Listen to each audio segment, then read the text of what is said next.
Hi, everyone. We're here with Dr. Mona Minkara at the Joining Hands Virtual Symposium, and we're just about to get started with our video screening of Planes, Trains, and Canes for our Disability at the Movies segment of the virtual conference. And we're really excited to have Dr. Mona Minkara with us here today. She is going to be traveling a little bit during the actual virtual Joining Hands Virtual Symposium. And so she graciously accepted an invitation to join me a little bit in advance to talk about the series that we're about to watch. Hi, Dr. Mona Minkara. Thanks for joining us. Thank you, and hello, everyone. So can you just say a little bit about, for those who don't know you already, say a little bit about yourself, including, where are you calling in from, and what are you doing there? Okay, so my name is Mona Minkara, and I am a professor of bioengineering here at Northeastern University. I am currently sitting in my office in a building called ISEC, which stands for Interdisciplinary Science Engineering Complex. So yeah, that's what I'm calling in, and welcome. Fantastic. And can you share with us, where are you going to be during the Joining Hands Virtual Symposium? I understand you have some travels coming up. Yes, after many months and a long time, I'm finally gonna go and be able to visit my extended family in Lebanon. So I'll be traveling to Lebanon, which I'm really excited for. But I'm really excited for you. And actually, I should mention that at our last year's virtual Joining Hands Symposium, your sister, Sarah Minkara, was actually one of our keynote speakers. So we're getting the whole Minkara family involved. Maybe when you visit your extended family, they can get in on it next year somehow. Maybe we hold it from Lebanon, I can sit down. Mount Lebanon, zoom in. So Mona, we're here with this conference. The Joining Hands is all about people with disabilities in international exchange programs, and that includes like a participation, inclusion, representation, leadership. And so you do a lot of international travel. Do you have any connections to the international exchange field at all, or maybe future connections? Yeah, I don't have any right now, but I think it would be really amazing for one day for me to do a Fulbright, as a professor down the line. I would really love to do that. Do you have any kind of countries in mind for where? No, I haven't thought that far. I literally thought right now, Fulbright, yay. Well, we would love to talk to you more about that sometime. But for now, we're here to talk about your web series, Planes, Trains, and Canes. Can you tell me a little bit about this and how the idea for it came about? Because it's quite different from your professional field, this topic of international travel. So where did that come from? Well, honestly, it kind of came from the same place of why I am a scientist, but it started off like this. So the first year the Holman Prize was kind of offered, I was asked to be a judge. So I was flown out to San Francisco, and I remember going through all these applicants and being extremely impressed. And so the way the Holman Prize works, it's a prize put out by the Lighthouse for the Blind in San Francisco, and they give it to a blind person with an ambitious idea. Okay. And I remember thinking, wow, like these blind people all around the globe have these amazing ideas. What would I do if I got the Holman Prize? And I was literally on the plane, and I was like, oh, you know what? I love traveling. Maybe I can get them to cover my travels. And I was like, wait, but I need to add a twist to it, right? Like it needs to be ambitious and beneficial to others. So I was like, okay, you know what? We'll come up with a travel show where I travel as a blind woman, showing the world like how it is to travel as a blind individual. And then I added one more twist and say, well, using only public transportation on top of planes, of course. And that is because I have a very special place in my heart for public transport, because to me, it's a symbol of freedom. And that's how Planes, Trains, and Canes came about. It's literally a YouTube travel series where I travel to different cities around the world using public transportation in the city. And what are some of the cities? What are some of the cities to which you travel? Yeah, I went to Johannesburg, London, Istanbul, Singapore, and Tokyo. Hey, so I've been to many more covered the the span of the globe. It sounds like. Yes, I actually think I flew around the globe, literally. Do you kind of have a favorite episode or moment that sticks out in your mind? Oh, I have many. So I really like I was really touched by, I think it was in Istanbul, a taxi driver who saw me kind of struggling. I literally at one point I was like, "Where's the hotel?" Like, I just said it. And this guy like stopped his taxi, got out, tapped my left arm and said 15 meters. And like I just was very impressed because I was worried that, I wouldn't be able to really navigate in a place like Istanbul because I don't speak the language. But then I don't know, it like this guy just like helped me out, got back in his taxi and drove away, and I found the hotel. Like that was an awesome moment. But another really great moment was Tokyo. I had been told that it's really accessible, but I remember at one point just being so in tuned with all the sounds that they had engineered around us, like from sound, like exit sounds to crossing the street north south versus east west, to even different train lines having different sounds, that it's just at one point I was like, wow, I really don't need any eyesight here. And that was just like a revolutionary moment for me. And I'm really excited for our audience here today to get a little glimpse of what you experienced in those settings. And you had kind of mentioned, I think it's kind of a recurring theme. Maybe one of them is you sometimes find yourself in these kind of frustrating situations while you're abroad. You're navigating not just access barriers, but sometimes language barriers on top of that. What advice do you have for travelers with disabilities who might find themselves in these kinds of frustrating situations when they're traveling? That's a really good question. Advice. I don't know, just plan ahead that it's gonna happen. So try not to let it ruin. You know, we are faced with these issues. Other people might not be, but they might be faced with other things. I think part of travel is this. It's the surprises that might come up.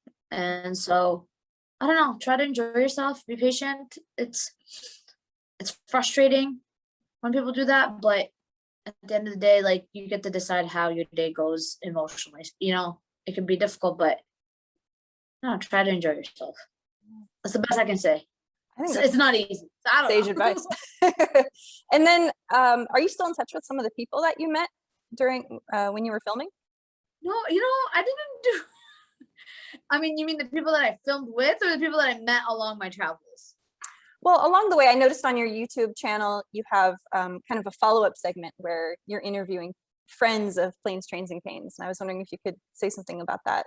Oh yeah, so I have a Back to You where we interview friends of fans of Planes, Trains, and Canes, and that's literally people who have interviewed me or reached out that were touched by the series, and so that's been a really cool process to Okay. kind of get to know them and see how Planes, Trains, and Canes impacted them.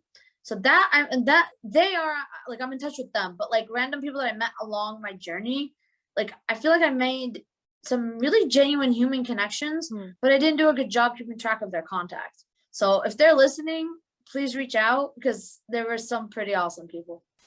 I'd love to see some of them commenting on your YouTube videos saying, "Hey, that was me who Yeah, I would introduced love you to that. that." So speaking of which, what has been the reaction that you've received from the series? You talked about the ways in which people saying it impacted them. How has it impacted them? From blind individuals being like, I really relate and you're really speaking like my experience, and it makes me feel so happy to know that this is being expressed.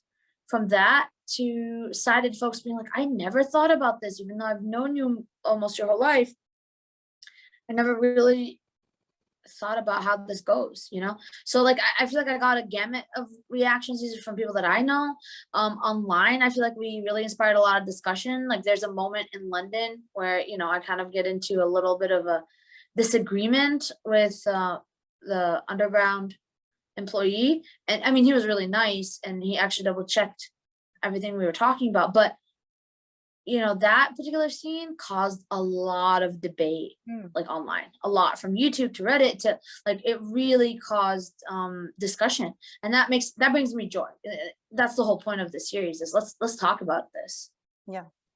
Well, that's great, because I'm hoping that after this screening of one of your episodes, we'll have a chance to share a discussion with our Joining Hands audience. And even though you won't be there for that live, we're going to share the questions that came up with you.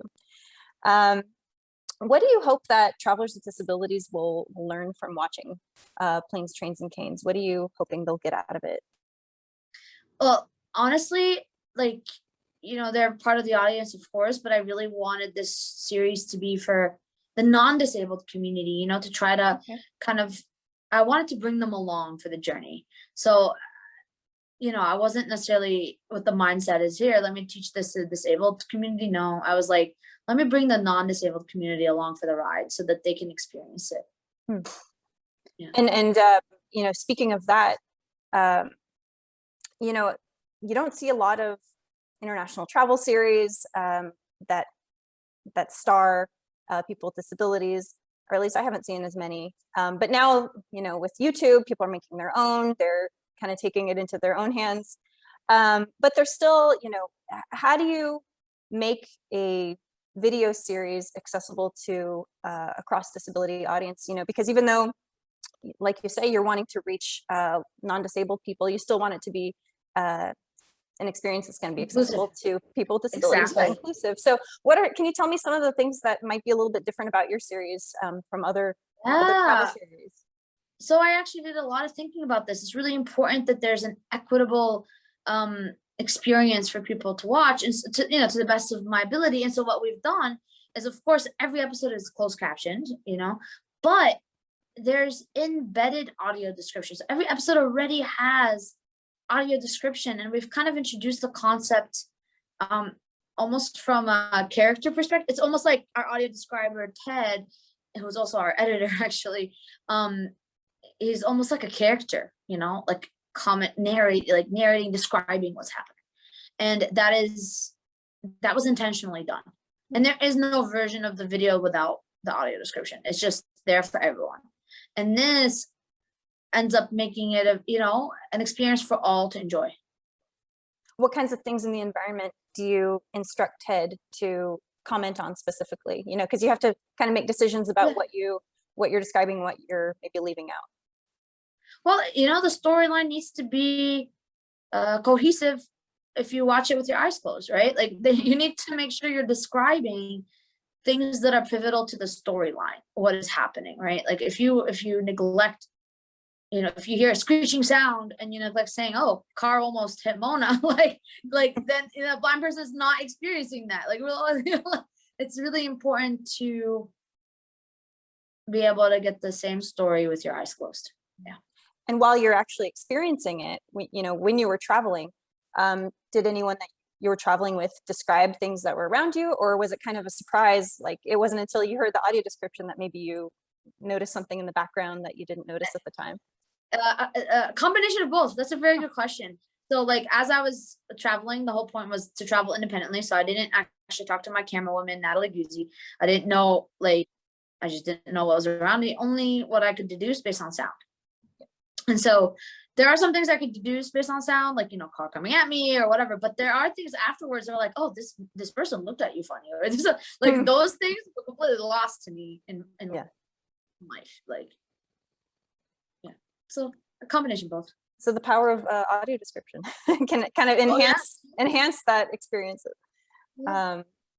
And so my last question for you is, what do you see a future for Planes, Trains, and Canes as far as traveling to new cities, adding more episodes? What do you think might happen from here? I'm really excited. I hope we can get funding for season 2. If we do, I definitely have cities lined up for another season of Planes, Trains, and Canes. Wonderful. Well, thank you so much to Dr. Mona Minkara. Enjoyed talking to you this morning, and really excited to share an episode of the fruits of your labor with the Holman Prize with our Joining Hands audience, and hopefully get them motivated to travel more and farther and wider. So thanks again. Which episode are you gonna watch? We're gonna take them to Tokyo. Ooh, enjoy Tokyo. Best tea I've had was in Tokyo. Anyway. Fantastic. Well, wishing you lots of safe and enjoyable travels to Lebanon, and enjoy the time with your family. And thanks again. Thank you very much. Thank you.